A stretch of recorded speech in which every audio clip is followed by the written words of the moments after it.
और आज के इस वीडियो में हम तीन इंपॉर्टेंट टॉपिक स्टडी करने वाले हैं, जिसमें से पहला टॉपिक है relation between drift velocity and electric current. Second topic is mobility and third topic is current density. तो चलिए सबसे पहले हम बात करते हैं कि जो ड्रिफ्ट वेलोसिटी है और जो इलेक्ट्रिक करंट है उसमें आपस में क्या रिलेशन होता है। तो इसके लिए यहाँ पे हमने डायग्राम में एक वायर को रिप्रेजेंट किया है और उस वायर की लेंथ है एल। इस वायर का जो क्रॉस सेक्शनल एरिया है वो है ए। यहाँ पे वायर को हम एक बैटरी से कनेक्ट करेंगे और जैसे ही वायर को बैटरी से कनेक्ट किया जाएगा, वायर के अंदर एक इलेक्ट्रिक फील्ड सेटअप हो जाएगा। उस इलेक्ट्रिक फील्ड की डायरेक्शन होगी बैटरी के पॉजिटिव टर्मिनल से नेगेटिव टर्मिनल की तरफ। ओके, ये जो वायर हमने लिया है इसके अंदर बहुत सारे फ्री इलेक्ट्रॉन्स होंगे। तो मान लेते हैं कि इस वायर के अंदर जो number of free electrons per unit volume है वो है एन। वायर के अंदर जब इलेक्ट्रॉन्स मूव करेंगे तो इनकी जो एवरेज वेलोसिटी होती है उसे हम ड्रिफ्ट वेलोसिटी कहते हैं और उसे हम वीडी के सिंबल से रिप्रेजेंट करते हैं। अब अगर हमें पूछा जाए कि इस वायर का टोटल वॉल्यूम कितना है, तो आप देख सकते हो कि जो वायर है वो एक सिलेंडर की शेप में है और सिलेंडर का वॉल्यूम होता है cross sectional area into length of the cylinder. तो यहाँ पे इस वायर का वॉल्यूम होगा ए इंटू एल। साथ ही अगर हमें इस वायर के अंदर total number of free electrons calculate करने हो तो उसके लिए हमको जो number of free electrons per unit volume है यानी एन है उसको मल्टीप्लाई करना होगा वॉल्यूम ऑफ द वायर से, यानी जो वायर है उसके अंदर total number of free electrons होंगे एन इंटू ए एल। अब अगर हमें ये कैलकुलेट करना हो कि वायर के अंदर मूव करने वाला टोटल चार्ज कितना है, यानी इस वायर के अंदर जो फ्री इलेक्ट्रॉन्स मूव कर रहे होंगे उनके ऊपर टोटल चार्ज कितना होगा, तो उसके लिए जो total number of free electrons हैं उनको मल्टीप्लाई करना होगा चार्ज ऑफ वन इलेक्ट्रॉन से, यानी हमारे पास वैल्यू आ जाएगी Q equals to minus N A L into E. Okay, अब यहाँ पे माइनस का सिंबल हमने इसलिए यूज़ किया है क्योंकि जो इलेक्ट्रॉन्स है उसके ऊपर नेगेटिव चार्ज होता है। अब इलेक्ट्रिक करंट की बेसिक डेफिनेशन के according the flow rate of electric charge is called electric current. अब यहाँ पे वायर के अंदर जो मूव करने वाला इलेक्ट्रिक चार्ज है वो है Q। और मान लेते हैं कि वायर के अंदर जब इलेक्ट्रॉन्स मूव करेंगे तो वायर के एक सिरे से दूसरे सिरे तक इनको पहुंचने में जो टाइम लगेगा वो है T। तो यहाँ पे इस वायर के अंदर जो इलेक्ट्रिक करंट होगा वो होगा Q/T। अब अगर हम इस इक्वेशन में Q की वैल्यू पुट कर दें तो हम लिख सकते हैं I equals to minus N A L into E upon T. यहाँ पे इस इक्वेशन में एल है लेंथ ऑफ द वायर और टी वो टाइम है जो इलेक्ट्रॉन्स को वायर के एक सिरे से दूसरे सिरे तक पहुंचने में लगेगा। तो यहाँ पे एल अपॉन टी इसे हम average velocity of free electrons लिख सकते हैं, यानी वीडी के इक्वल लिख सकते हैं। तो वीडी हो गया एल अपॉन टी, इसलिए जो इक्वेशन है उसको लिखा जा सकता है I equals to n e A v d. तो ये इलेक्ट्रिक करंट और ड्रिफ्ट वेलोसिटी के बीच का रिलेशन हो गया। यहाँ पे हमने इस माइनस के सिंबल को हटा दिया है क्योंकि जो इलेक्ट्रिक करंट की डायरेक्शन होती है वो हमेशा इलेक्ट्रॉन्स की वेलोसिटी के अपोजिट डायरेक्शन में होती है, क्योंकि इलेक्ट्रॉन्स में नेगेटिव चार्ज होता है और हम जानते हैं कि जो इलेक्ट्रिक करंट की डायरेक्शन है वो हमेशा नेगेटिव चार्ज के फ्लो के अपोजिट डायरेक्शन में कंसिडर की जाती है। इसलिए यहाँ पे जो आई है उसको लिखा जाएगा I equals to n e A v d और इसमें माइनस का सिंबल नहीं आएगा।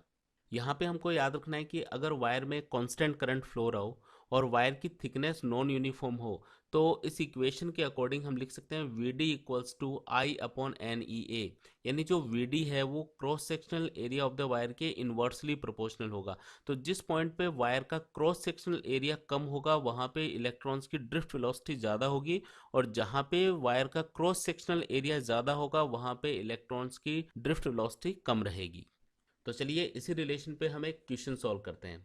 इस क्वेश्चन में आपको पूछा गया है estimate the average drift velocity of conduction electrons in a copper wire of cross sectional area 10⁻⁷ metre square carrying a current of 1.5 ampere.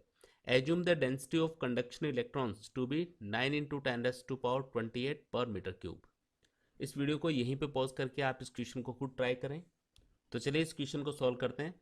यहाँ पे इस क्वेश्चन में आपको दिया हुआ है कि जो वायर का क्रॉस सेक्शनल एरिया है वो है 10⁻⁷ मीटर स्क्वायर। वायर में फ्लो होने वाला करंट भी आपको गिवन है जो कि 1.5 एम्पियर है और वायर के अंदर जो number of free electrons per unit volume है वो भी आपको गिवन है, वो है 9 इंटू 10⁻28 पर मीटर क्यूब। तो यहाँ पे इस क्वेश्चन को सॉल्व करने के लिए हम करंट और ड्रिफ्ट वेलोसिटी के बीच का जो रिलेशन है वो यूज़ करेंगे और उस रिलेशन के अकॉर्डिंग हम लिख सकते हैं I equals to n e A v d.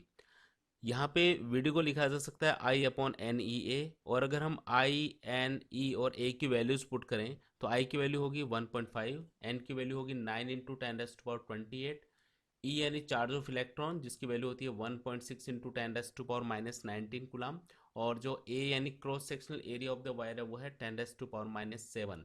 तो ये सारी वैल्यूज अपन पुट कर देंगे और उसके बाद में जब इसको सॉल्व करेंगे तो आंसर आएगा V D equals to 1.042 into 10⁻³ metre per second. I hope आपने भी जब इसको सॉल्व किया होगा तो यही आंसर आया होगा। तो चलिए नेक्स्ट टॉपिक स्टडी करते हैं और नेक्स्ट टॉपिक है मोबिलिटी। देखिए, जब भी कोई चार्ज कैरियर किसी मीडियम से या मटेरियल से पास होता है तो कितना इजीली उसमें से मूव कर पाता है, ये उसकी मोबिलिटी कहलाती है। जो चार्ज कैरियर किसी मीडियम से इजीली मूव कर पाता है उसकी मोबिलिटी ज़्यादा मानी जाती है, और जिस चार्ज कैरियर को किसी मीडियम से पास होने में डिफिकल्टी होती है या इजीली मूव नहीं कर पाता उसकी मोबिलिटी कंपैरेटिवली कम मानी जाती है। अगर हम मोबिलिटी की मैथमेटिकल डेफिनेशन देखें तो हम कह सकते हैं the drift velocity of a charge carrier per unit electric field is called mobility, और इसका फॉर्मूला होगा mu equals to v d upon e. अगर हम यहाँ पे वी डी की वैल्यू पुट करें तो हम लिख सकते हैं v D equals to E tau by m, और इसको डिवाइड करेंगे इलेक्ट्रिक फील्ड ई से, तो इलेक्ट्रिक फील्ड यहाँ पे आपस में कैंसिल हो जाएगा और ये फॉर्मूला बन जाएगा mu equals to E tau by M. यानी जो मोबिलिटी है उसके दो फॉर्मूले अपने पास हो गए। फर्स्ट फॉर्मूला है वी डी अपॉन ई और सेकेंड फॉर्मूला होगा ई टो बाई एम। जो मोबिलिटी है उसकी ऐसा यूनिट होती है मीटर स्क्वायर पर वोल्ट सेकेंड। और साथ ही हमको याद रखना है कि जो फ्री इलेक्ट्रॉन्स होते हैं उनकी मोबिलिटी होल्स के कंपैरिजन में ज़्यादा होती है। यानी जो फ्री इलेक्ट्रॉन्स होते हैं वो किसी मीडियम से होल्स के कंपैरिजन में ज़्यादा इजीली मूव कर पाते हैं। Next topic is current density. अगर हम इसकी बेसिक डेफिनेशन देखें तो हम कह सकते हैं the current flowing per unit cross sectional area of the conductor is called current density. यानी किसी भी कंडक्टर के यूनिट क्रॉस सेक्शनल एरिया से पास होने वाला जो करंट होगा उसे हम करंट डेंसिटी कहते हैं। फॉर एग्जाम्पल, इस डायग्राम में हमने एक वायर को रिप्रेजेंट किया है और इसमें फ्लो होने वाला करंट है आई। इस वायर का जो क्रॉस सेक्शनल एरिया है वो है ए। तो इस पॉइंट के ऊपर वायर के अंदर जो करंट डेंसिटी होगी उसे हम लिख सकते हैं J equals to I upon A. जो करंट डेंसिटी है उसकी ऐसा यूनिट होती है एम्पियर पर मीटर स्क्वायर। यहाँ पे हमको याद रखना है कि जो करंट डेंसिटी है वो एक वेक्टर क्वांटिटी होती है और इसकी जो डायरेक्शन है वो हमेशा along the direction of current assume की जाती है। साथ ही आपको याद रखना है कि कई बार हमको वायर का क्रॉस सेक्शनल एरिया गिवन नहीं होता है। जैसे कि आप इस डायग्राम में देख सकते हैं कि जो वायर में जो करंट है उससे इस वायर के एरिया का जो एंगल है वो है थीटा। तो यहाँ पे हम करंट डेंसिटी को कैसे कैलकुलेट करेंगे? देखिए, यहाँ पे हमको करंट डेंसिटी कैलकुलेट करने के लिए फॉर्मूला यूज करना होगा J equals to I upon A cos theta, जहाँ पे थीटा एरिया वेक्टर और इलेक्ट्रिक करंट इनके बीच का एंगल होगा। साथ ही इस फॉर्मूले को हम इंटीग्रेशन की फॉर्म में इस तरीके से भी लिख सकते हैं I equals to integration of J dot d A. तो गाइज, आज के इस वीडियो में हमने स्टडी किया कि करंट और ड्रिफ्ट वेलोसिटी के बीच का क्या रिलेशन होता है। साथ ही हमने मोबिलिटी और करंट डेंसिटी जैसे टॉपिक भी स्टडी किए। आई होप आप लोगों को ये वीडियो पसंद आया होगा, तो इसे लाइक और शेयर जरूर करें। साथ ही आप बेल आइकन को भी प्रेस कर सकते हैं ताकि आपको नए नए वीडियोस के अपडेट सबसे पहले मिलते रहें। तो मिलते हैं एक न्यू वीडियो के साथ, तब तक के लिए take care and good bye.